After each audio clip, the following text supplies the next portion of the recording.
Bienvenue sur le podcast Parole d'Homme. Pour ce 13e épisode, je reçois Simon. Il est belge, papa, vegan et joue dans un groupe de métal.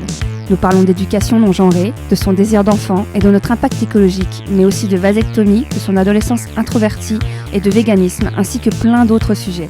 Il s'agit d'un des plus longs épisodes depuis la création du podcast. Impossible de couper plus, je trouve chaque propos passionnant. Bonne écoute. Bonjour Simon. Bonjour. Alors Simon, t'as 39 ans. C'est ça. Et t'es papa d'un petit garçon de 8 ans. Oui. Et alors, t'as un profil super... Enfin déjà, pour dire, moi, les podcasteurs hier soir, parce qu'on a fait une soirée avec Podcastéo, une association de podcasts indépendants. Et tout le monde m'a dit, il faut absolument que tu interviewes Simon, il est génial, voilà. Et on avait déjà prévu de se voir. Donc c'est parfait. Donc alors, je suis contente parce que hier, j'ai eu mon premier, pas francilien, j'aime pas dire provincial, mais par définition, c'est un provincial. Et là, j'ai mon premier non français. Et un belge. Oui. Bienvenue. Avec un bel accent. ouais, c'est bien. Et alors en plus, t'es vegan. Oui. Et tu fais partie d'un groupe de métal. Pour le moment, je suis en train de relancer un nouveau projet, mais oui, je fais de la musique depuis mes 16 ans, donc ça fait un petit temps quand même maintenant. Et donc du coup, alors on va commencer parce qu'en fait, tu as écouté pas mal de mes épisodes. Oui, tous en fait, je pense. Parce que... Ah, merci. Il y en a qui n'ont jamais écouté quand ils viennent ici. Donc je me dis c'est bien parce que pour le coup, on va pouvoir rebondir un peu parce que en off, tu m'as fait des remarques. Ouais. Pour prendre dans le plus récent, il y a Fred qui parlait de son fils et qu'il essayait d'élever un peu de façon non genrée. Mm-hmm. Et donc tu m'as fait une réflexion sur le faire comme une fille et que ça te parlait. Oui, c'est un terme qui est vraiment, vraiment ennuyant alors qu'il y a des exemples qui ne manquent pas. Il y a justement un groupe belge, pour revenir à la musique directement, on va beaucoup revenir à la musique avec moi, c'est comme ça. Un groupe qui s'appelle Brutus, un tout petit groupe belge qui est en train d'exploser tout doucement, avec une batteuse, chanteuse, qui a une énergie dingue, et quand t'as envie de partager les vidéos de live de ce groupe et de dire voilà, fais de la batterie comme une fille, chante comme une fille, tu peux faire ça comme une fille, c'est pas forcément quelque chose de péjoratif, quelque chose de féminin, j'ai du mal avec le terme féminin et j'ai du mal avec le terme masculin. Il y a des façons de faire les choses qui correspondent à des individus et on peut faire ce qu'on veut comme on a envie. Donc c'est vraiment un terme faire comme une fille, c'est un gros problème chez moi. Mais t'as pas été élevé dans ce registre-là avec tes parents ? J'ai été élevé dans ce registre-là avec mes parents, très clairement. Ouais, si c'est... T'as eu des jouets de garçons ? J'ai eu que des jouets de garçons. J'ai un frère qui a 5 ans et demi de moins que moi. Donc je n'ai baigné que dans un univers masculin, dans tout ce qui était jouet. C'était les voitures, c'était les soldats, c'était les Lego, c'était les Transformers, les masques, enfin tous ces jouets guerriers, des voitures, enfin toutes des choses auxquelles on donne une connotation masculine, on va dire assez forte, des marqueurs masculins forts. Donc j'ai grandi vraiment, vraiment avec ça, sans avoir d'occasion de jouer avec d'autres choses, donc ça n'a pas fait partie de mon enfance, tout ça. T'as pas côtoyé de petites filles dans ton très peu, voisinage ? J'avais cousins et cousines qui ont le même âge que moi, mais finalement on se retrouvait à jouer avec mon cousin, ma cousine venait jouer avec nous, donc on restait dans nos jeux à nous, auxquels elle venait s'intégrer, et on jouait pas forcément aussi. Mais tu n'avais pas un besoin d'aller vers des trucs de filles, entre guillemets, j'aime pas dire ça, mais tu vois, comme il y a des petits garçons plus tard qui disent qu'ils auraient aimé faire de la danse, qu'ils auraient aimé, ou qui s'y retrouvaient pas. Non, t'as pas eu trop de questionnements. Mais je me suis pas posé de questions, je n'ai pas cherché des choses de garçons, je n'ai pas cherché des choses de filles, j'ai cherché des choses qui me plaisaient. Quand je me suis lancé dans le sport, j'ai pratiqué l'escrime en étant petit. C'est un sport qui était quand même assez, on va pas dire paritaire, mais il y avait quand même pas mal de filles dans le groupe. Contrairement au foot où là forcément, vu que les équipes ne sont pas mixtes, on était forcément entre nous. Et puis plus tard, j'ai fait du tennis de table où là aussi, les équipes étaient quand même assez paritaires. Ce sont des sports où il y a quand même pas mal de femmes. Mais du coup, avec ton petit garçon, toi, t'es dans une réflexion à essayer de lui donner une éducation non genrée ou c'est pas des questions On essaye de lui donner une éducation plus que non genrée, on essaie de lui donner une éducation même plutôt militante, parce que bon, ça fait partie de notre façon d'être. On a des valeurs assez fortes, entre le véganisme, j'ai une forte tendance à vouloir changer le monde, donc c'est un petit peu Et donc ça peu un moteur chez nous, et ça se manifeste dans la façon dont on va communiquer avec lui. Ici, on lui donne beaucoup d'informations, on lui donne beaucoup d'armes pour pouvoir se défendre quand il va débattre avec d'autres enfants ou même avec ses professeurs, parce qu'on sait que les professeurs ont parfois du mal, ou même les éducateurs à l'école ont parfois du mal à ne pas les cloisonner dans certains comportements, dans certaines activités. Et, on a eu un exemple il y a un an, il a voulu... il fallait lui acheter une nouvelle paire de chaussures, et ça faisait des années qu'on se doutait que sa couleur préférée c'était le rose. Ah, c'est marrant parce qu'il y a un épisode où Fred, il en parle, où fait qu'il il a du mal à trouver du rose et qu'il n'achète pas du rose. On le savait, mais il voulait pas le dire. Il revenait de l'école avec les masques qu'il faisait au carnaval, et les profs nous disaient, mais je vous assure, c'est lui qui a voulu le faire comme ça, on l'a pas forcé à prendre du rose, il y avait du rouge, il y avait du bleu, et lui il faisait des masques roses, mais il avait inclus l'idée que c'était pas bien. Mais on lui a dit, si ta couleur préférée c'est le rose, tu dis que c'est le rose, il n'y a pas de souci. Il a fini par l'accepter, mais il l'acceptait à la maison. Je ne sais pas comment il se comportait à l'extérieur. On a dû lui acheter ses nouvelles chaussures. Et il a vu une magnifique paire de chaussures avec des grosses rayures roses comme ça, mais rose vraiment, le rose Barbie super clair comme ça. Et il a flashé dessus directement dans le magasin. C'était au rayon fille ? C'était chez Decathlon, au rayon chaussures de basket. Tu vois, donc les garçons et filles sont mélangés dans ce rayon-là parce que ce sont des chaussures typiques par sport. D'accord. En tout cas chez nous, dans notre Decathlon, ils sont comme ça. Donc c'est pas trié chaussures filles, chaussures garçons. C'est pour le sport basket. Vous savez, ces baskets hautes-là, il y a des modèles bleus avec des lignes rouges et des modèles avec des trucs roses. Et donc lui, il voit celle-là, il flash dessus. Et on lui dit, si tu veux acheter celle-là, on est carrément d'accord, tu le sais bien. On va juste s'arrêter 2 minutes. Demain, tu vas les mettre pour aller à l'école. Il y a un copain probablement qui va te dire, oh, tu mets du rose comme les filles. On veut que tu en aies conscience. On va t'acheter tes chaussures avec du rose dessus parce que c'est ce que tu aimes, mais je veux que tu en aies conscience maintenant que ça va arriver. C'est pas une potentialité, ça va forcément arriver. Je me dis, je m'en fous, je veux les prendre. Et le lendemain matin, on arrive à l'école. On n'a pas manqué, dans la première minute, un gamin qui se pointe près de lui. Alors que t'étais là encore là. Ouais, c'était encore là. Puis, oui, pourquoi t'as du rose sur tes chaussures, des chaussures de fille? Et il a regardé et il a juste dit, si tu t'empêches de mettre des chaussures qui te plaisent juste parce que tu assimiles le rose à une couleur de fille, c'est ton problème, pas le mien. Moi, je mets les vêtements que j'aime. Or, tu me fous la paix. Et puis, il n'a pas eu d'emmerde après. Non, il n'a pas eu d'emmerde. Après. Ça a été accepté. L'autre gamin s'est retrouvé perdu et ces nouvelles chaussures qu'on lui a achetées il y a quelques temps, il a repris presque le même modèle avec encore plus de rose dessus parce que c'est ça qu'il aime. Et ça ne l'empêche pas d'aimer jouer avec mes petits soldats qu'il a récupérés de quand j'étais petit ou les petites voitures, mais en même temps il peut jouer à ce qu'il veut parce qu'il n'y a pas de limite, quoi. Et c'est super intéressant de voir qu'en fait on est vraiment formaté à fond. Formaté, clairement. Après c'est vrai qu'on voit plus facilement des petites filles avec du bleu. Maintenant il y a quelque chose de normal où moi, je vois bien autour de moi, mais c'est vrai que des petits garçons qui portent du rose, on l'avait abordé avec Fred le sujet, mais c'est vrai que... Mais c'est bien, du coup, de voir que si le rayon, il n'est pas genré dans le magasin. Donc, c'est quand il y en a qui disent que c'est des pauvres combats, que les catalogues de Noël, il n'y ait pas la partie fille, la partie... Ben non, en fait, c'est pas des petits combats, non. Quoi. C'est juste le fait que spontanément, on va aller dans un rayon parce qu'on cherche un type de chose, mais on ne le trouvera pas dans cette couleur-là, parce que c'est pas là qu'il se trouve, tout simplement. Donc, ouais. Et alors, pour en revenir à la paternité, tu savais que depuis longtemps, tu sais que tu veux être papa ou... C'est un truc de fou, c'est que j'ai toujours voulu être papa. Je me visualisais papa même quand j'avais 15-16 ans, c'est un truc que je visualisais vraiment. Quand je me retrouvais en fête de famille, je me retrouvais toujours à la table des enfants parce que j'avais envie d'y être, parce que j'avais envie de m'occuper d'eux, parce que j'aimais bien les moments partagés avec eux. Et quand je me suis mis pour la première fois en couple, quand j'ai eu 20 ans, je me suis retrouvé avec quelqu'un qui ne voulait pas d'enfant. Je m'étais fait à l'idée pendant un certain temps, puis je me suis dit, mais non, t'es en train de rater quelque chose, c'est qu'il y a un problème, et tu vas vraiment rater quelque chose qui te tient fort à cœur. Il faut voir à quel niveau on met ça dans ses priorités dans sa vie, forcément. Et ça me tenait vraiment à cœur. Et c'est quelque chose que j'attendais depuis longtemps. Et donc j'étais très heureux quand c'est arrivé. C'était très très important. Je voulais même...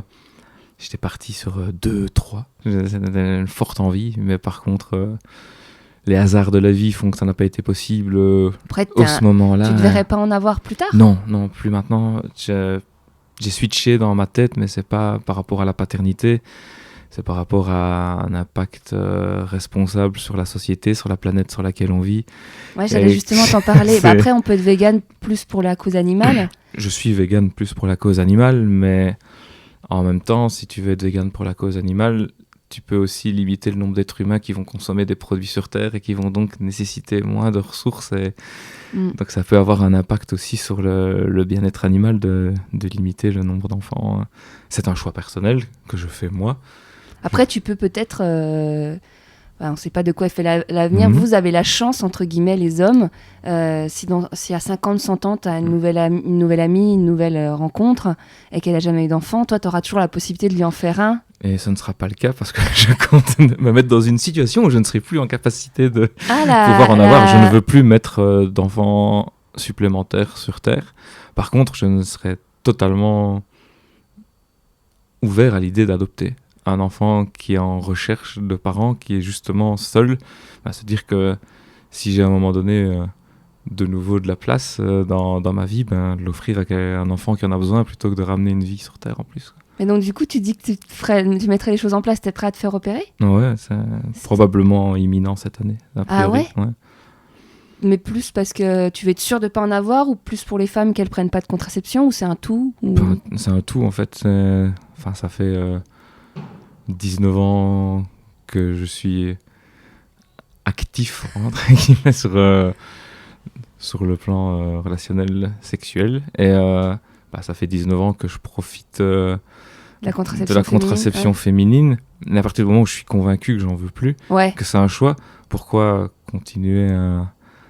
Ouais, puis tu t'évites qu'un jour quelqu'un frappe à la porte. Ouais. Voilà, j'en ai. Ouais, j'imagine. Je ne suis pas encore dans cette optique-là, mais oui. Mais enfin, tout simplement, oui, c'est pourquoi continuer à. Non, mais c'est bien. Après, il y a un vaste sujet sur les femmes. J'oublie tout le temps faire l'opération nous les femmes pour plus avoir d'enfants. Je cherche d'ailleurs des témoignages de femmes pour mon blog, mais apparemment les démarches pour avoir un médecin qui accepte qu'une femme se fasse opérer sans qu'elle ait eu d'enfant, apparemment c'est pratiquement impossible. Ouais. Alors qu'un homme, c'est super simple. Moi je suis déjà papa, on va me dire oui, puis c'est tout. Vous avez bientôt 40 ans, allez-y. Je crois que c'est pas irréversible. Vous, c'est pas irréversible, je crois. C'est peut-être de mes recherches, parce que j'ai commencé vraiment bien mes recherches. C'est parfois pas irréversible et parfois pas sûr à 100% même apparemment. Donc ça peut rester dangereux. Donc faut pas s'y fier, comme toute contraception, aucune contraception n'est 100% fiable. Mais donc il faut quand même encore s'en méfier. Et donc tu disais que tu avais 19 ans, que tu profitais de la contraception féminine. Du coup, avant, donc tu as eu ta première fois vers 20 ans ? Un peu avant, mais on va dire dans ces eaux-là. Et ça s'est passé comment l'adolescence, tes premières fois ? C'était avec les femmes L'adolescence, j'ai eu un parcours de vie assez particulier. J'ai été très introverti pendant toute mon enfance et mon adolescence jusqu'à 16-17 ans, je pense. Toujours seul. Les jeux vidéo ont été mon ami principal pendant une bonne partie de cette période. Je ne peux plus dire une bonne partie de ma vie maintenant parce que ça fait... vu que j'ai dépassé la moitié de cette vie, maintenant je ne peux plus dire ça. Mais c'est vraiment la chose qui m'a le plus accompagné à cette époque-là, avec la musique dans laquelle je me suis engouffré. Mais quand tu disais d'être introverti, c'est de la timidité ? C'est la sensation de... pas appartenir à ce qu'il y avait autour de moi en fait, dû à une situation familiale pas forcément évidente. J'ai un père a une forte tendance alcoolique, j'ai une mère avec une très forte tendance à la mythomanie, il y avait un climat très très particulier dans cette maison et je me sentais jamais bien. Tu t'isolais du coup ? Je m'isolais, et à l'école c'était un peu pareil. J'ai eu une phase très jeune enfant plutôt agressif parce que ça n'allait pas. On va pas rentrer trop loin dans les souvenirs, mais genre du coup t'as fait un peu de harcèlement au collège ? Non. On va repartir du début. Mon premier souvenir en tant qu'enfant, c'est mon père qui s'en va un soir en m'écartant de la main en me disant pousse-toi de la bâtard pour pouvoir partir au café parce qu'il vient de se disputer avec ma mère. Donc ça c'est le genre de truc dans lequel j'étais en maternelle. Et je sais qu'en maternelle, j'ai des souvenirs de moi qui me bat avec d'autres enfants, avec mes genoux posés sur son torse en train de lui frapper dessus, tellement ça allait pas. Et, oui, puis c'est aussi ce que tu as vu à la maison. Donc il n'y a jamais eu de violence, il n'y a jamais eu de violence physique. En tout cas, je n'y ai jamais assisté. C'était plus une tension constante, en fait, une pression. Ça a toujours été. J'ai toujours vécu ça. Et pendant longtemps, j'ai été justement très sensible et je ne supportais pas toute tension qu'il pouvait y avoir quelque part. Dès que les gens commençaient à s'énerver, je m'enfermais complètement, et vu que les gens finissent toujours par s'énerver, à un moment donné, même quand on est gamin, on joue dans la cour de récré, on s'énerve, mais on les évite et on va se mettre dans un coin et on joue tout seul dans sa tête et c'est plus simple, il n'y a personne qui se dispute. Donc j'ai beaucoup vécu comme ça, surtout qu'on m'a recadré quand j'étais tout petit à cause de ce comportement agressif, et j'ai fait un switch à 100% et je suis devenu justement quelqu'un de très très introverti. Mais t'as fait un travail, t'as été voir une psy? Non. J'ai pas eu vraiment le choix en fait. J'ai vécu donc une enfance, une adolescence, début d'adolescence dans des écoles très très calmes. Le limite, tu fais tomber ton bic, tout le monde qui se retourne vers toi en faisant chut parce qu'on n'entend plus ce qui se passe en classe. Et puis je me suis retrouvé dans une école technique, donc j'ai quitté l'enseignement général, comme on appelle ça en Belgique, pour partir vers un enseignement plus technique. Moi, je ne sais jamais, avec votre système CM, CE, je ne sais pas. Je suis toujours perdu en compte à l'envers. Je ne comprends pas ça. Oui, c'est vrai. Pareil, quand on regarde une série américaine, on ne sait jamais où on en est, qui fait quoi. Mais c'est vrai oui, c'est ça. Je suis d'accord. Et c'était, je me rappelle de mon premier jour, je suis arrivé là-bas avec mon attaché caisse pour arriver en classe, et il y en a un qui a fait une blague à un autre copain dans la classe qui n'a pas apprécié, qui a traversé toute la classe en retournant les bureaux pour aller le choper de l'autre côté. Là, c'est ton premier jour et tu te dis, soit je change, soit je finis pas l'année. Ah ouais. Ça va pas être possible. Et j'ai eu un switch dans ma tête très rapidement, un switch de survie en fait, où je suis passé pendant quelques temps, pendant peut-être 6 mois, à l'opposé total, redevenir un peu la personne qui va aller chercher les autres, qui va taquiner, agressif. Donc là, t'as quel âge à peu près? Là, j'ai 17 ans, 18 ans, quelque chose comme ça. Ouais. C'est vraiment un réflexe de survie. Et jusqu'à un moment donné où, je sais pas ce qui s'est passé exactement, je me suis réveillé un matin et je m'aimais pas. Et j'ai réfléchi à celui que j'étais avant et je l'aimais pas. Et je me suis dit, mais il y a quelque chose entre les deux. En fait, il y a le vrai toi, il est pas là, il est au milieu. Réfléchis à ce que tu as envie, réfléchis à ce que tu as envie d'être, à ce que tu as envie de faire, à comment tu as envie. Pas que les autres te voient, les autres ils te verront comme t'es. Si t'es ce que tu as envie d'être, les autres ils te verront comme ça. Et j'ai vraiment pris du recul, comme ça. Je me suis de nouveau isolé quelques semaines dans ma bulle. J'étais à l'internat en plus à l'époque, donc c'était assez pratique. Et je suis revenu, entre guillemets, moi, le moi que je suis maintenant, peut-être pas vraiment le moi que je suis maintenant, parce que j'ai encore fait pas mal de cheminements. Les réflexions qui sont passées en 22 ans, il s'est passé tellement de choses dans le monde et dans ma vie que forcément, j'ai eu plein d'évolutions qui sont arrivées. Mais oui, c'est vraiment un switch qui s'est opéré. Je me suis rendu compte que ça allait pas et que j'étais pas heureux juste parce que j'étais pas moi. Et dès que tu as changé, ça a eu un impact sur les filles? Ça a eu un impact sur tout. Ça a eu un impact sur le fait de s'adresser correctement aux gens, quels qu'ils soient. Donc les filles, je continuais à pas les approcher parce que je savais que j'étais dans un schéma où j'étais agressif et désagréable. Donc ça sert à rien. Ça sert à rien de faire ça. Donc je les ai pas approchés. Et les garçons, j'étais en mode, on va dire mal alpha, mais en mode compétitif constamment. Donc à partir de ce moment-là, ça a été beaucoup mieux. Et à partir de ce moment-là, j'ai même eu une phase où je n'avais plus que des amis filles en fait autour de moi. On était dans une classe Mais elles sont venues naturellement à toi? Ça s'est fait naturellement? Ça s'est fait plutôt naturellement. Mais c'est resté fort amical, ça n'a jamais vraiment été... Toi, tu t'es pas inspiré de bouquins, de films? Il n'y a pas quelque chose qui t'a fait un déclic ou des rencontres? Je me suis fort intéressé justement au moment où j'étais en introspection. Je me suis beaucoup promené dans la bibliothèque de l'école, à lire des choses, mais plutôt lire des choses sur des questions que je m'étais toujours posées, sur plein de choses. Je me suis vraiment plongé dans une grosse réflexion et sur comment discuter avec les gens. J'ai lu pas mal de trucs, un peu divers, mais pas vraiment à ce niveau-là. C'est vraiment juste en étant moi-même que ça... Apparemment, le moi que j'aimais bien était... Ouais, parce que c'est dur de s'écouter. Hein, c'est dur de s'écouter. On en parlait avec Rémi hier. C'est de savoir par rapport à ce que nos parents nous ont inculqué, qui on est vraiment au fond de nous, ce que la société attend de nous. Enfin, ça demande un gros travail. Ouais. Et c'est le moi que j'étais à cette époque-là, au vu d'aujourd'hui, ne me plaît pas, mais le moi que j'étais il y a un an ne me plaît pas forcément non plus. Il n'était pas parfait. Et le moi d'aujourd'hui me plaît plus, mais je sais que dans un an, il me plaira toujours pas parce qu'il y a encore des choses que je peux améliorer et encore des erreurs qu'on fait tous les jours. Tu crois pas qu'il y a un jour où on se dit allez, c'est bon, quoi, hein, la vie est courte? Non, je pense pas. Enfin, si, j'imagine qu'il y a des gens qui se le sont dit il y a très longtemps et qui restent dans ce schéma-là. Ouais. On connaît tous ces gens qui ne se remettent jamais en question. Mais... Non, mais sans se remettre en question. Mais tu sais qu'à un moment donné, de faire la paix et se dire, bon, allez, moi, je suis sur le bon chemin. Ouais. J'arrête de me... Non, je sais pas, hein, moi, je suis pas dans ce schéma-là, mais je me dis que, de ce que je lis, de ce que j'entends, c'est qu'à un moment donné, tu es plus sage et tu dis, bon...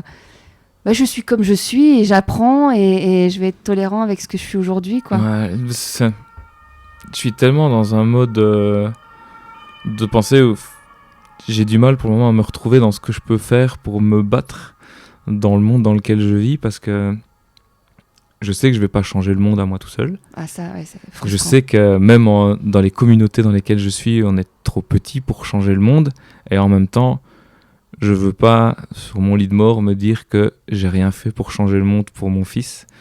Et je veux avoir participé à quelque chose, donc je me remets constamment en question parce que je veux être certain de mettre toutes les chances de son côté et toutes les chances du côté de sa génération, que les choses avancent dans ce sens-là. Donc ouais, c'est une remise en question constante parce qu'on est éveillé à des nouvelles choses tout le temps. Mais tu sens que de devenu papa, ça a vraiment changé quelque chose dans ta façon... Ça a changé beaucoup de choses. Ouais, dans ta façon de voir les choses et de... Ça a changé beaucoup de choses dans ma façon de communiquer. Ça a vraiment changé beaucoup de choses. Ça a changé beaucoup de choses dans ma façon de communiquer. Pas forcément mes sentiments, parce que j'ai toujours été assez ouvert pour communiquer. Enfin, c'est compliqué. Parler de mes sentiments, j'y arrive bien, mais j'intériorise tout ce qui va mal. Donc tout ce qui va bien, j'en parle très facilement. Tout ce qui va mal. Les faiblesses, en fait. Ouais. Et j'ai vraiment beaucoup de mal à partager ça. Et quand quelque chose, j'imagine que c'est le résultat de toujours ce qui reste des tensions de l'enfance, et j'arrive vraiment pas à me débarrasser de ce comportement. Dès que quelque chose va mal, je vais l'intérioriser, il faut que je le processe, il faut que je prenne du recul dessus, et puis finalement je prends tellement de temps à prendre du recul dessus que la situation est passée et je garde ça quelque part dans ma tête, sauf que la personne en face, forcément n'a pas eu de réponse ou de réaction. Ouais, ça c'est des vieux schémas. C'est des vieux schémas. Alors, je sais que c'est plus du tout d'actualité, mais les hommes viennent de Mars, les femmes de Vénus, etc. Moi, je défends pas du tout ce type de bouquin, mais c'est vrai que moi, je les ai lus il y a très longtemps, et c'est vrai qu'ils parlent de ce truc, de ce schéma d'homme qui va dans sa grotte quand il va pas bien. Mais qui va aussi dans sa grotte quand il va bien, généralement. Dans mon souvenir de ce qu'il en représentait. Il est souvent dans sa grotte. Il est souvent dans sa grotte. Ouais, mais c'est vrai que ce côté de pas dire quand ça va, de plutôt se dire bon allez, je vais gérer dans mon coin. Ouais. On verra, ça va passer. Ça va passer. Alors que c'est vrai que moi je me rends compte, notamment dans le podcast, quand je discute avec des hommes, il y a de plus en plus d'hommes qui vont voir des psys et qui prennent en compte le fait que d'aller parler 1 heure par semaine de leurs problèmes ou pas, mais d'aller parler avec un inconnu qui va pas les juger, on sent que ça les aide à avancer et que de libérer la parole de l'homme en fait. Ouais, c'est vraiment un truc auquel j'avais jamais réfléchi jusqu'à il y a pas très longtemps, où on m'en a assez bien parlé, et c'est vraiment étonnant parce que j'ai essayé de m'ouvrir plus. C'est des schémas. C'est pas toujours facile. On est formaté. Et ce qui est fou, c'est que j'ai un comportement très à l'écoute. Je vais toujours vers les gens, je vais toujours leur poser des questions, je vais toujours avoir envie de les aider, avoir envie de m'intéresser à ce qui va bien, ce qui va pas, à valoriser ce qu'ils font de bien, à les soutenir quand les choses vont mal. C'est vraiment... J'ai des forts contacts humains, et quand les choses vont bien, je dis oh, c'est génial, tout ça se va bien, il y a des trucs chouettes qui se passent, et dès que ça va pas, c'est les moments où on m'entend plus trop parler, c'est les moments où moi je rentre dans ma bulle, quoi. Donc ça c'est C'est souvent le cordonnier le plus mal chaussé. Hein. Ouais, on prend des nouvelles des autres, mais on se soucie pas trop de nous, comment on va. Enfin, dans l'expression. Et même en communauté, quand je penche la tête vers le bas, que je commence à dodeliner tout doucement, c'est qu'il y a de la musique qui est en train de rentrer dans ma tête pour m'isoler, parce que j'ai besoin de 5 minutes de paix, et qu'on me parle pas, et que je règle un truc, quoi. D'ailleurs, la musique, le métal, pour moi, c'est une musique qui est très virile, tu vois, dans la... C'est une musique... Ah oui, plutôt virile, on va dire. Mais du coup, ouais, ça vient compenser. Je sais pas, qu'est-ce qui... La musique, c'est quelque chose qui m'a beaucoup aidé, mais cette musique-là en particulier. C'est vital pour moi, ouais.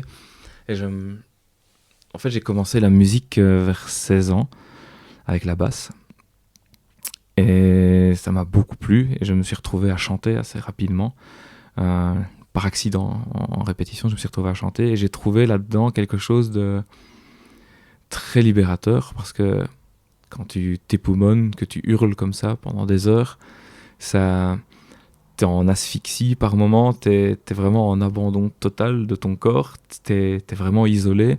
Quand t'as une dure semaine, tu vas 2 heures en répète, tu hurles pendant 2 heures dans un micro, tu repars de là, t'évites de tuer quelqu'un le lendemain au travail quand ça va pas bien. C'est un défouloir en fait. C'est un défouloir immense, et c'est pour ça que la plupart des groupes de métal ont tendance à avoir une imagerie, des paroles plutôt grand guignolesques, avec des histoires de zombies et on boit de la bière et des choses comme ça, parce qu'ils ont besoin d'évacuer cette tension qu'ils ont. Contrairement au type de musique que j'écoute le plus, qui est plutôt le hardcore, donc qui est plutôt issu du punk à la base, et là qui est très très revendicatif et plutôt politisé. Donc aussi du coup tu peux évacuer pas mal de tensions que tu as en toi. Donc tu as la violence de la musique qui te permet d'évacuer la tension physique, et la violence des paroles, des idées activistes que tu vas pouvoir échanger, qui du coup vont pouvoir libérer un petit peu ta pensée, et t'aider à découvrir de nouvelles choses et t'ouvrir à de nouvelles choses. Donc ça, c'est cool aussi. Mais du coup, c'est pas un milieu qui est trop fermé au niveau, comme tu as l'air d'avoir quand même des pensées féministes. Oui.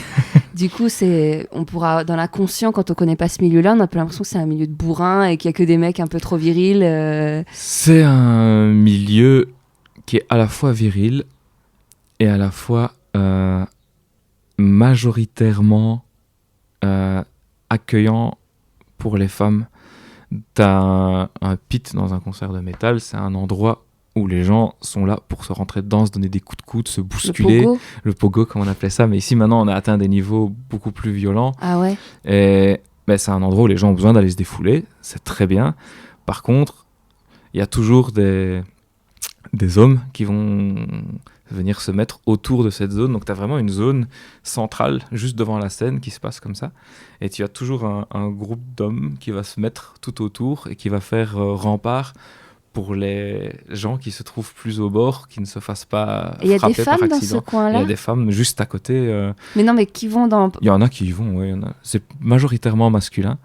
Mais comment tu l'expliques, toi, tout ce côté violence nécessaire ? Enfin, on sent qu'il y a un besoin... C'est une tension, mais c'est une musique qui... Mais au-delà de la musique, parce que j'ai l'impression que dans plein de moments de la société, d'endroits, je sais pas comment dire, de secteurs, que ce soit le foot, que ce soit les gilets jaunes, que ce soit le métal, que ce soit ce besoin où on trouve majoritairement des hommes, quoi, ce besoin d'exprimer une violence, un truc intériorisé, je sais pas. Mais c'est juste la façon de l'évoquer, je pense, et le danger de la situation qui fait ça, parce que dans un concert de métal, t'as généralement 50% d'hommes, 50% de femmes. C'est très paritaire. Plutôt des jeunes femmes et plutôt des hommes 30, 35, 40 ans. Ce qui est toujours assez amusant. Et c'est la majorité de ce que j'observe en tout cas. Et les femmes sont plutôt là généralement pour regarder ce qui se passe, profiter de la décharge d'émotions qu'il y a sur scène, parce que ce sont des musiques qui sont jouées fort, ce sont des musiques qui ont des rythmes rapides, qui partagent vraiment des émotions très très fortes. Ton corps entier vivre dans un concert bien agressif forcément. Et donc t'as toute cette énergie que le groupe va donner, toi, tu vas pouvoir la décharger plutôt en sautillant sur place, en bougeant. Mais tu crois que ça, c'est un truc réservé dans l'éducation? Est-ce que ça vient de l'éducation? Parce que tu vois, quand on parle qu'on genre pas les choses, etc., c'est quand même les hommes qui sont attirés par ce type d'expression de violence. Et les hommes vont plutôt aller au centre, en effet. Pourquoi Est-ce que tu crois que c'est l'éducation?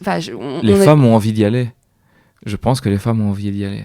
Mais je pense que les femmes ont peur de se prendre un coup. Ne font... dans un concert de métal, typiquement, c'est généralement des mecs qui font 90-100 kilos, 1m80, 1m90, qui se rentrent dedans, qui donnent des coups de coude. Donc, quand on est une femme un peu plus petite, un peu plus légère, c'est dangereux. C'est dangereux. Ouais, majoritairement, je sais pas, c'est des vraies questions que moi je me pose en tant que femme. Et je me disais, si un jour j'avais un garçon ou même...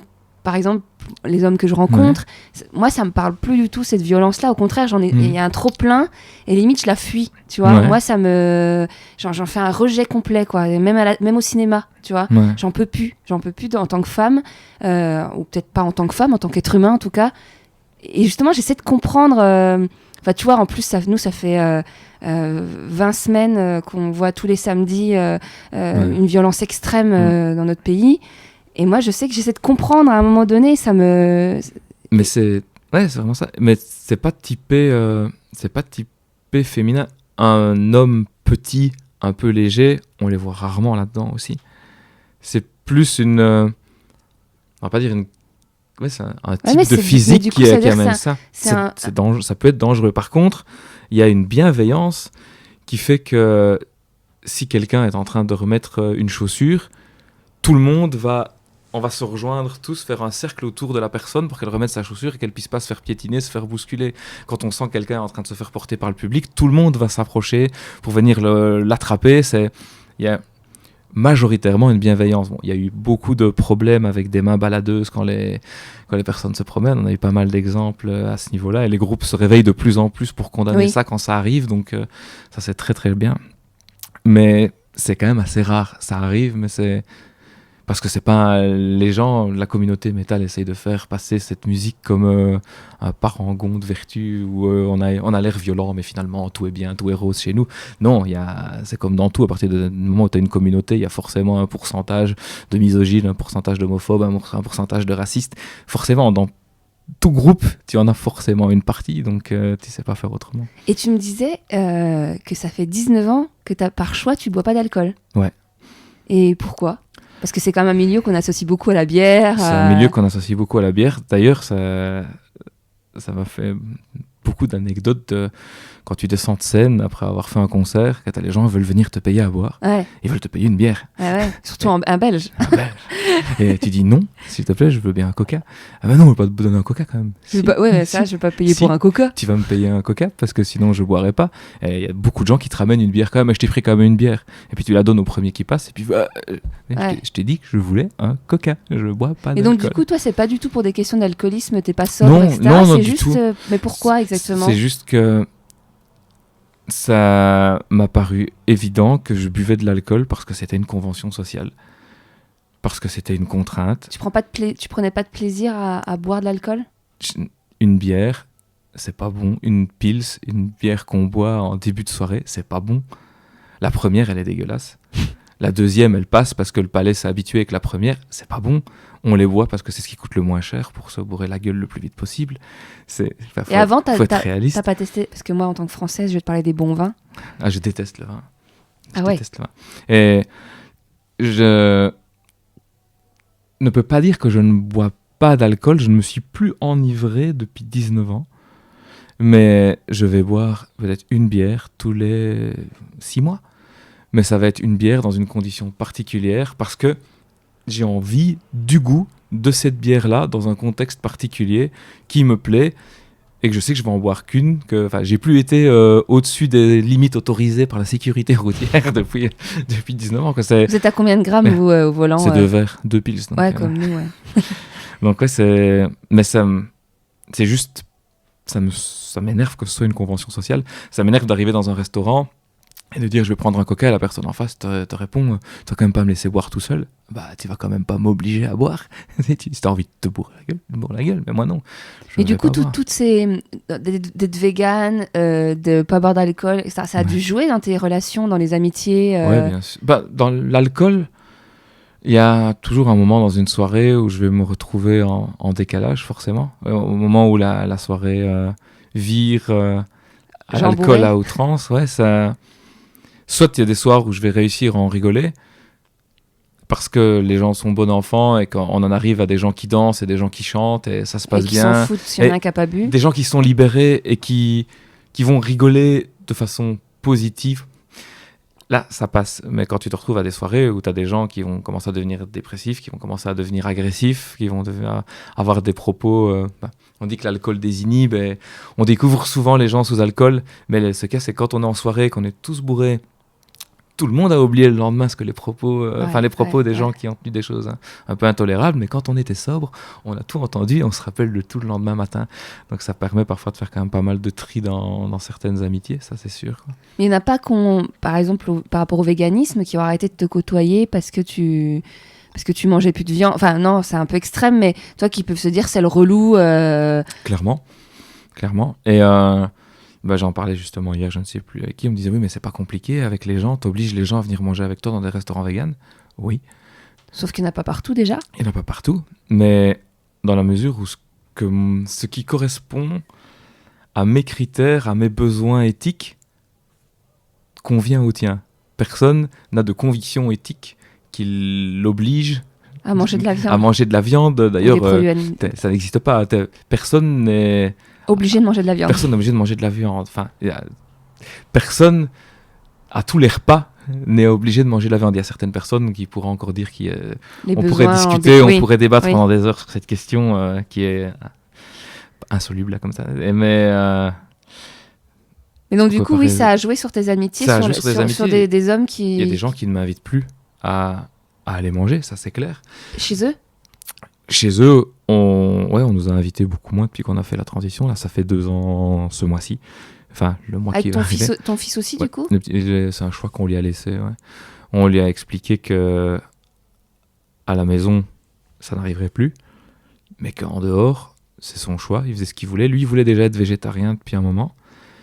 Mais ce serait peut-être intéressant de revenir sur comment tout ça s'est passé, le véganisme, pour expliquer un petit peu tout ça. Vas-y, je t'écoute, ouais. Parce que, ouais, justement, là, on va revenir justement à l'image qu'on peut avoir de la musique. Moi, d'avoir beaucoup traîné dans le milieu hardcore musical, c'est un milieu où il y a le straight edge, qui est un courant de pensée où les gens sont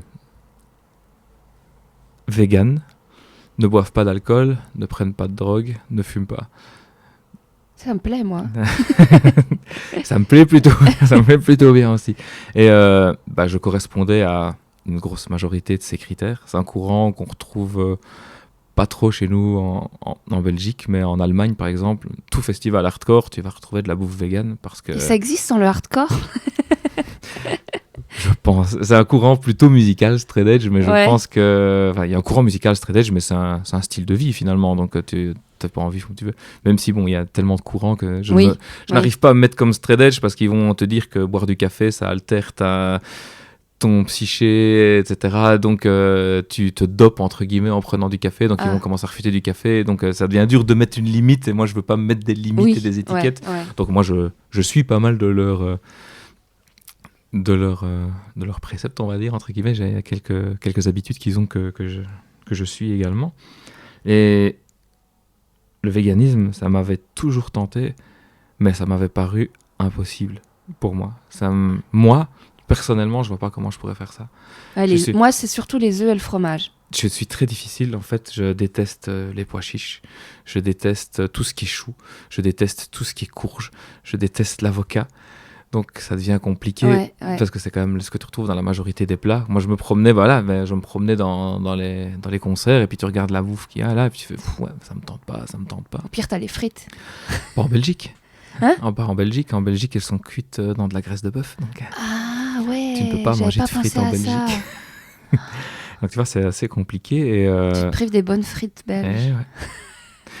Et tu t'as cette notion qui était dans ma tête, mais ça faisait des années. Mais j'étais convaincu que c'était pas possible pour moi. Et un jour, ma compagne était végétarienne. Elle mange encore du poisson, mais on va dire végétarienne parce que pour beaucoup de gens, manger du poisson, c'est végétarien. Et elle voulait arrêter ça. Et on était dans le rayon en train de prendre des protéines végétales pour elle. Et je me suis retrouvé dans le rayon. J'ai regardé ce qu'il y avait dans les rayons et j'ai commencé à compter. Et j'ai compté 32 produits différents qui me plairaient de manger avec ce que j'aime, avec toutes les contraintes que j'ai. Donc je me dis, il y a moyen de manger différemment tous les jours pendant tout un mois. Sans manger de viande. D'aliments. J'étais encore en végétarien à ce moment-là dans la tête. Quand on passe en vegan, on n'est plus à 32, mais en végétarien. Et donc tu te dis, si je ne suis pas végétarien, c'est de l'hypocrisie. Si c'est si important que ça, si cette valeur elle est si importante pour moi, je peux le faire en fait. C'est juste que tu n'as jamais voulu vérifier si c'était possible ou pas parce que c'est ton petit confort et c'est pratique pour toi. Et non, c'est pas possible pour moi, je ne peux pas le faire, donc ça sert à rien, je vais pas y réfléchir, je vais pas essayer de faire rentrer ça dans ma vie.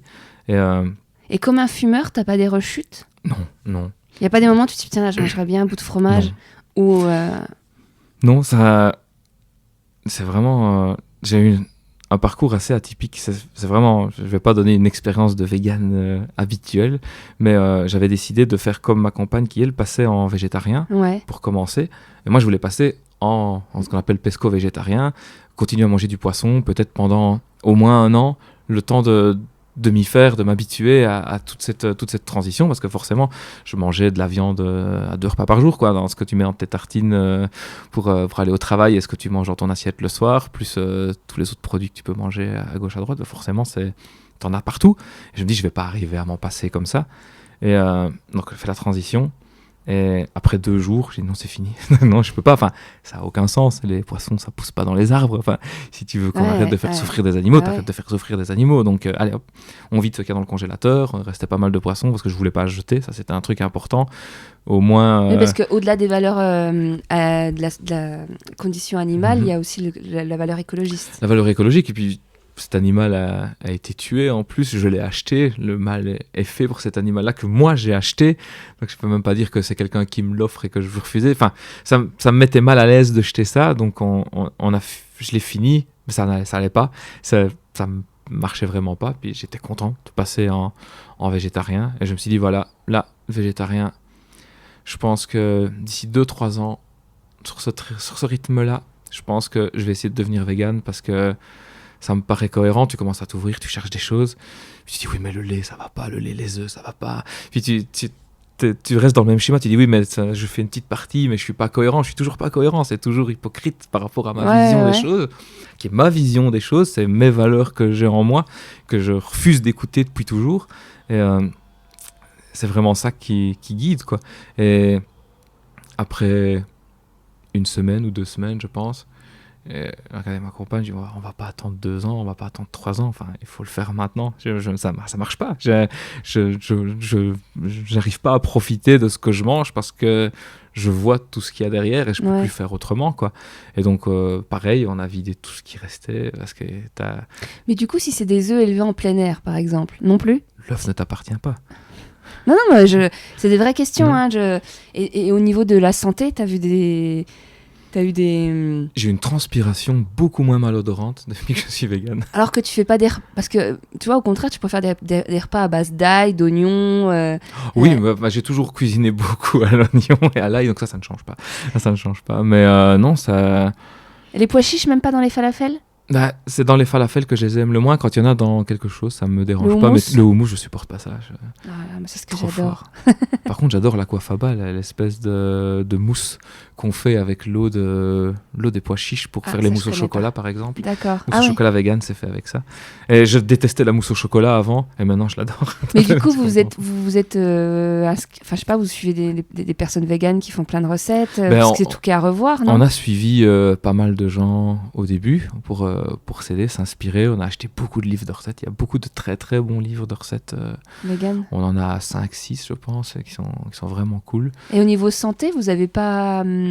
Enfin, ça va, vous faites des prises de sang pour la B12, vous faites On a les recommandations médicales qui sont des prises de B12 toutes les semaines. On a 2 petits comprimés à la cerise à prendre qui sont fondantes en bouche et super bons. On est presque heureux que le samedi matin arrive tellement. C'est une fois par semaine? C'est une fois par semaine. Ça va. 2 cachets pour nous et 1 pour le petit. Il n'y en a pas qui en prennent tous les jours? Il y a des formules où tu en prends tous les jours, où le dosage est moins fort. Ouais. Mais il n'y a aucun risque en plus. La B12, si tu n'es même plus sûr de l'avoir pris, si tu en reprends, c'est pas grave.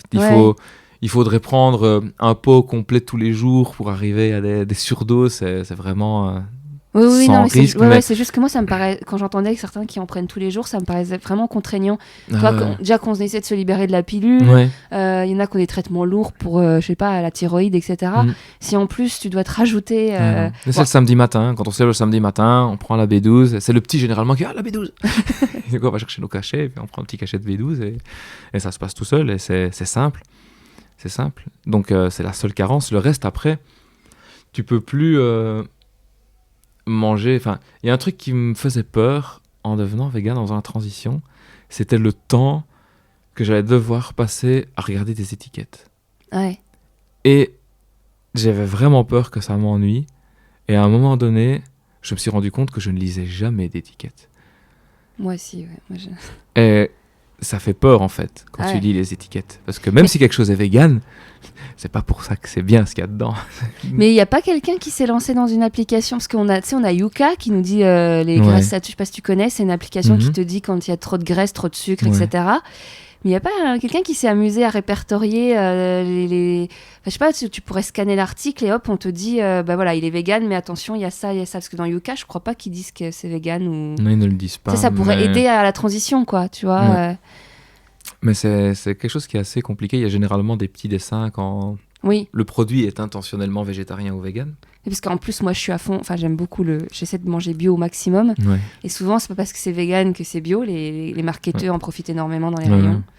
Bah pour le bio aussi, ils profitent. Ah oui, je sais. C'est pour ça que c'est hyper compliqué. En fait, on se rend compte, et je pense encore plus quand t'es vegan et végétarien, c'est qu'il faut faire tout maison, quoi. Dans la mesure du possible, c'est de t'acheter tes légumes et de cuisiner toi-même. C'est moins coûteux. C'est meilleur, généralement. Et en plus, tu peux doser. Tu sais que tu as pris autant de doses de protéines cette semaine parce que tu as mangé des lentilles lundi et tu as mangé des haricots le mardi. Et tu sais que tu aurais peut-être plutôt besoin d'autres choses sur ta fin de semaine. Tu vas pouvoir vraiment faire des repas très variés. Et j'ai jamais mangé aussi varié que depuis que j'ai fait ma transition. C'est vraiment le truc amusant parce que tout le monde peut manger vegan, mais tout le monde a l'impression que c'est pas intéressant gustativement. Et du coup, personne ne fait l'effort. Mais les gens, du coup, associent des choses à vegan et associent des choses à pas bonnes. Il y a peu de gens qui mangent du millet. Il y a peu de gens qui mangent du sarrasin, du quinoa, du boulgour. Mais moi, je sais que je suis pas vegan, mais alors je suis on appelle ça des flexitariens, où j'achète plus de viande. Mais j'en mange quand même quand je vais chez les amis, la famille, etc. Et c'est vrai que je m'intéresse énormément à notamment la youtubeuse Eva les petits plats pour lui faire de la pub, parce que moi j'adore ce qu'elle fait. Elle fait des recettes rigolotes et hyper accessibles au niveau vegan. Et elle sensibilise énormément pour qu'on le devienne. Et au contraire, moi je découvre une nouvelle façon de cuisiner, moi qui viens vraiment je le dis souvent, de la France rurale, où j'ai vraiment été élevée à la viande tous les jours. Et de découvrir qu'avec du seitan, avec de faire des trucs, voilà, moi je me rends compte qu'il y a des plats que je mange, il y aurait pas de la viande, il y a tellement de sauces, il y a tellement d'ingrédients, de condiments, qu'en fait à la place ce serait du seitan ou de la protéine de soja ou j'en sais rien. Ben en fait je m'en rendrais pas compte. Ça changerait rien, comme le porc au caramel, comme. Et finalement, tu es plus limité quand tu fais des repas, on va appeler ça carné, parce que c'est toujours compliqué de trouver un mot pour définir ça. Même quand tu fais des plats qui contiennent des protéines animales, on va dire, c'est plus simple. Tu te retrouves finalement, soit tu manges du porc, soit tu manges du bœuf, soit tu manges du poulet, quoi. Après, moi, j'avoue qu'il y a vraiment ce côté du fromage, tu sais, le Mont d'Or, tous les fromages. Mais c'est pas étonnant, hein, il y a une partie dans le fromage. Non, une partie dans le fromage à laquelle le corps est un petit peu accro. Ah ouais? Le fromage te maintient en captivité. Physiquement. Mais j'essaie de passer à des choses végétales, mais c'est compliqué. J'ai vraiment ce truc du goût il y a je pense qu'il y a un côté culturel. Il y a le côté français culturel, le côté, je sais pas, qui est dans la Madeleine de Proust, tu vois, le côté un peu depuis tout petit, t'as le fromage à la fin du repas, bref. On s'évade dans un podcast culinaire. Pour revenir à nos moutons, en liberté et pas manger. Tu m'avais, par rapport aux épisodes que tu as écoutés, tu m'as dit comment tu as fait. Alors attends, je dis exactement ce que tu m'as dit par rapport à l'épisode avec Julien, qui fait beaucoup parler. D'ailleurs, j'en parle souvent dans les épisodes. Tu me dis, moi, à la machine à café, j'aurais une discussion très animée. Ouais, c'est le genre de personne avec lequel je deviens fou, quoi. Je peux juste pas entendre des choses comme ça. Comme quoi, par exemple? C'est une objectification. C'est estimer que on va mettre des dates de péremption sur des choses qu'on ne s'attribue pas à soi-même. Sur des choses, mais non, justement. Lui, il met des dates de péremption sur des choses. Il met des dates de péremption sur des biens de consommation. C'est ça le problème. Il transforme des femmes en biens de consommation parce qu'à partir d'un certain moment, elles ne seront plus valides pour lui. Il va donc falloir les remplacer. Il objectifie à ce point des femmes dans son comportement et dans son raisonnement. T'as déjà croisé des hommes qui parlaient à ce point-là, non. Pas des gens qui osent, en tout cas. Oui, ou qui le disent pas, mais qui le pensent sincèrement. Je sais pas si à ce point-là. Je pense pas avoir rencontré quelqu'un déjà qui tenait des propos pareils. Ou en tout cas pas sous couvert de la blague, où on sait toujours que quand on rajoute des jeux plaisants à la fin, la plaisanterie est toujours très faible généralement. Donc,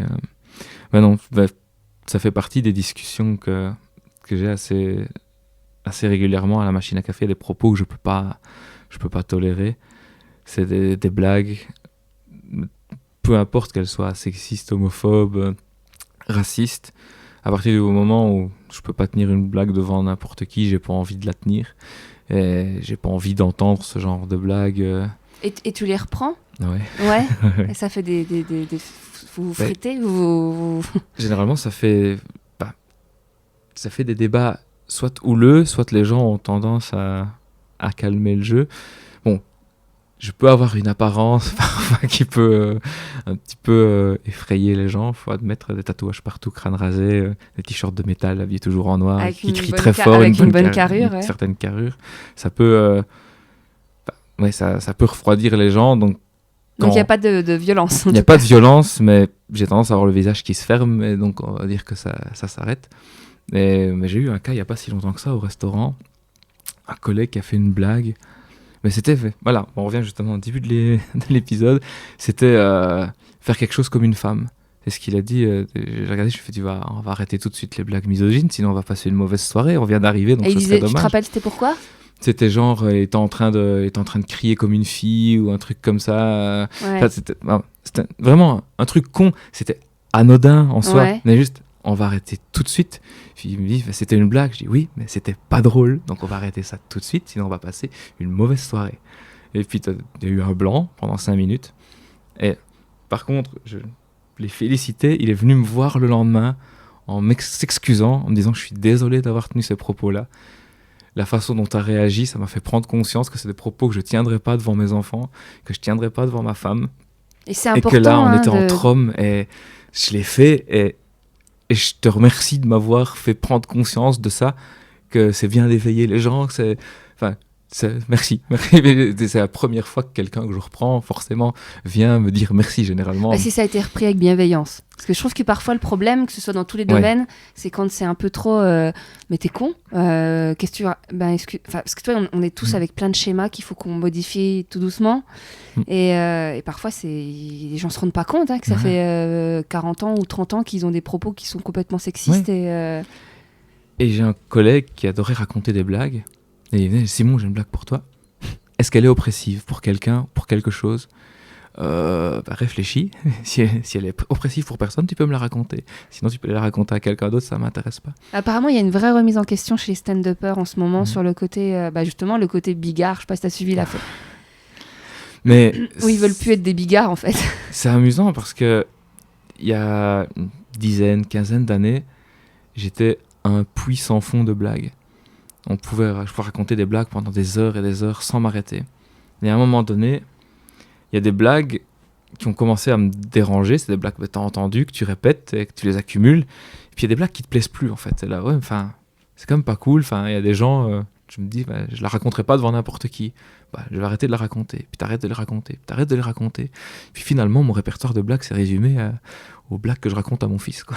Quand on y pense, des bonnes blagues qui soient oppressives pour personne, il y en a pas grand monde. Non, c'est clair.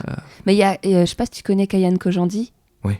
Son spectacle, il n'y a pas du tout d'oppression, il n'y a pas du tout de... Enfin, c'est des bons exemples comme quoi tu peux faire de l'humour sans... Au contraire, en éduquant un peu les gens. Ouais. Bon, ça fait longtemps qu'on parle. Ça fait longtemps qu'on parle. Alors, on va prévenu. Mais c'est très bien. Non, mais c'est bien. En plus, ça change. Ça change. On a parlé beaucoup de véganisme, mais c'est bien. Je trouve que le rapport à la virilité, le rapport à... si bien qu'il y en ait vraiment une, mais voilà, c'est très intéressant de voir... Du coup, j'arrive avec mes petites questions de fin. Quel rapport, toi, t'as avec ta pilosité ? Ça, c'est... Ma pilosité. Dans le sens où il y a un épisode que j'ai pas... il sera publié quand... voilà, bref. Mais il y a Lucas qui parle de ses poils dans le dos. Ouais. Et que ça a été longtemps un complexe, ça l'est encore un peu, mais qu'il les a jamais épilés. Donc toi, t'en es... déjà, est-ce que t'as des poils dans le dos, par exemple ? Oui, j'en ai partout. Et ça a déjà été un complexe ou pas ? Ça n'a jamais été un complexe. Même ma pilosité sur le crâne, allons le dire, je me laisse pousser le front depuis de très nombreuses années. Et, genre parce que tu étais dégarni ? J'étais très très dégarni. Et à un moment donné, je me suis dit, on s'en fout en fait. T'en as pas besoin, tu les enlèves et puis il va pas en faire une histoire, il va pas commencer à essayer de cacher. Mais t'as jamais eu de réflexion par exemple sur les poils dans le dos à la piscine, quand t'es torse nu l'été À un moment donné, j'ai arrêté de me tracasser du regard des autres. Justement, cette fameuse remise en question que j'ai eue vers 20 ans, je dis, mais en fait, si moi ça me va, les autres ils font ce qu'ils veulent, quoi. Quand j'ai envie de maigrir, c'est parce que j'ai envie de maigrir. Quand j'ai envie de me faire tatouer, c'est parce que j'ai envie de me faire tatouer. Quand j'ai envie de... Ouais, donc t'as jamais ressenti toi, là où les femmes peuvent être complexées, ou même parler d'épilation du maillot, de ce que tu veux, non, toi, pour le coup, ça n'a pas du tout été un complexe. J'ai pas de complexe, j'ai des complexes par rapport à ce que j'ai envie de voir sur moi, mais ça s'arrête vraiment à ça. Et il y a des fois... J'aime pas ce que je vois parce que ça correspond pas à ce que je veux et là, je vais essayer de le changer, oui forcément, mais c'est jamais un complexe par rapport au regard des autres. Et par rapport aux femmes, le fait qu'elles soient poilues ou pas, est-ce que toi t'as... Rien à faire. mais vraiment, parce que alors on m'a dit hier soir, j'en ai parlé avec d'autres personnes et je leur ai dit il y avait plein de femmes qui reparlaient à nouveau de l'épilation et surtout du maillot. Et j'ai dit mais vous savez, moi souvent les hommes quand je les interviewe, ils me disent qu'en fait ils s'en foutent souvent, même je crois que globalement et tous. Et elles me disent ouais mais ils disent ça pour faire bien parce que c'est bien de dire ça mais ça se trouve concrètement dans la vie de tous les jours une nana qui est poilue ils en voudraient pas. Mais il y a deux opinions contradictoires, enfin il y a deux choses contradictoires, c'est que un pubis rasé va ressentir plus fortement les piqûres de barbe, donc forcément elle va être plus sensible et à l'inverse ça peut être plus désagréable peut-être d'avoir un poil dans la bouche quand il y a encore des poils. Donc les deux ont finalement des inconvénients. Donc il n'y a pas de solution idéale. Donc, après il y a peut-être un juste milieu. Ouais, une taille idéale avec une coupe. Une coupe, je ne sais pas. Mais ça m'a jamais dérangé dans un sens comme dans l'autre, que ce soit... Oui, ça va pas te repousser si la personne, elle aime pas se faire le maillot ou elle se laisse en tout naturel. Ni les aisselles, rien, enfin... Ouais, dans l'esthétique, tu vois une nana avec une belle robe sexy et qu'elle a les aisselles pas rasées. Ça me tracasse pas. Ouais. Et je sais que les femmes sont généralement plus agressives à ce niveau-là que les hommes entre elles. J'ai déjà constaté ça. Ouais. Et on juge facilement de dire non mais t'as vu l'autre, elle a ses poils qui poussent. Ouais. J'imagine que c'est aussi parce que vous faites l'effort de le faire et que ça... Ouais, et puis on a des choses qui sont ancrées dans notre... ça doit être vexant et... Enfin, j'essaie de me mettre dans la tête, tu me dis si j'ai tort, mais ça doit être blessant de faire des efforts pour correspondre aux stéréotypes que la société attend de nous quand on est toujours dans cet état d'esprit-là, et de voir des gens qui en ont rien à faire. Est-ce que ça... Non, moi je pense que c'est juste plus en fait c'est moi en tout cas je juge pas, au contraire je trouve ça cool et bravo à celles qui arrivent à aller contre les injonctions de la société, mais c'est surtout que on n'est pas habitué. Et moi, en fait, Ouais. souvent, je trouve ça... c'est con, hein. Alors attention, j'assume mes propos, mais c'est pas du tout justifié, il faut pas. Mais moi, je trouve pas ça beau. En fait, tu vois, parce que je suis habituée à des modèles, un peu dans tous les domaines de la vie. Hein. On est Ouais. habitué à voir les hommes qui ont telle carrure, telle physique, etc., etc. Et c'est dur d'en s'en détacher. Mais c'est vrai, de voir une femme qui va avoir des poils très voyants sur les jambes, etc., ben, on n'est pas habitué. Une femme, elle a, dans notre inconscient et dans notre éducation, les jambes lisses. Ouais. Dans la pub, au cinéma, partout. Et donc, du coup, ça surprend. Ouais. Mais bon, c'est bien, on change doucement les choses. Le monde ça va, change tout doucement. Voilà, ouais. Et donc, c'est à quand la dernière fois que tu as pleuré ? Hier. Ça, c'est pas trop loin. C'est vrai ? Ouais. On peut savoir pourquoi ou... Oh, je me sens pas forcément au top pour le moment pour de nombreuses raisons. Et ouais, c'est juste un moment de faiblesse et puis Mais quand je laisse partir. t'auras quoi. aucun problème à pleurer devant du monde ou c'est plutôt dans l'intimité ? Enfin, tu vas pleurer tout seul dans ton coin ? Ça me dérange pas de pleurer devant des gens. Ça arrivait ce week-end, ça m'a pas posé de problème. Et t'as déjà vu ton père pleurer ? Non. Non. Je réfléchis, il y a juste... Ouais, parce que c'est Il y a un moment, enfin, on va rentrer dans le très personnel, il y a un moment donné où il était en train de faire une menace de se pendre et où j'étais le dépendre de l'arbre dans lequel il s'était accroché. Ah ouais. Et il ne pleurait pas non plus ce jour-là, donc non. Et ouais, non, parce que c'est un vrai sujet, les larmes, parce que je pense que si on évacuait un peu plus, Ouais. enfin je le dis souvent, mais j'ai eu le sujet hier soir avec quelqu'un qui me disait qu'il n'avait jamais pleuré et qu'il pleure jamais. Et que c'est pas, on m'a dit carrément que c'était pas masculin de pleurer, c'était pas homme, un homme il pleure pas, c'est normal. Et je pense que, enfin, dans mon cas ici, ça correspond totalement au fait que j'intériorise les choses, je les garde, la pression monte, je m'enferme dans ma bulle avec cette musique que je n'entends même pas, qui est juste dans ma tête, qui m'isole.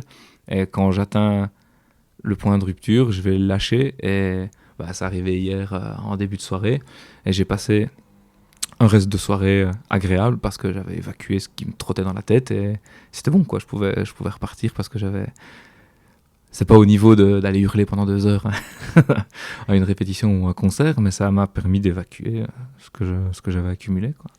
Je recommande à ce sujet un épisode du podcast Le Log, un des derniers. Magnifique épisode. Où il parle des larmes des hommes. En prison. Et que David m'avait... pas David.